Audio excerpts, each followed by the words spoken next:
bisa sama-sama merasakan kebahagiaan di ulang tahun sahabat kita Ivy, sahabat. Ya, permen ini sebagai simbol saja bahwa Ivy menyambut kedatangan sahabat-sahabat cilik yang berbahagia di sore hari ini. Ya, Om akan simpan selayarnya warna merah.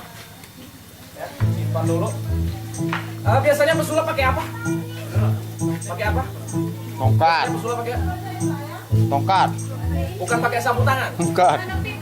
Sepertinya ini sapu tangan. Nih sapu tangan, betul. Pakai apa, Pak?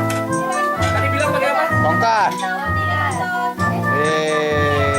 Tepuk tangan dulu, mana? Mana tepuk tangannya?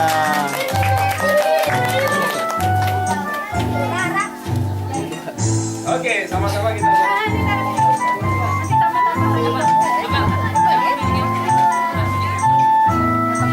Selamat datang sahabat-sahabat cilik. Acara belum kita mulai resminya, resminya udah dimulai.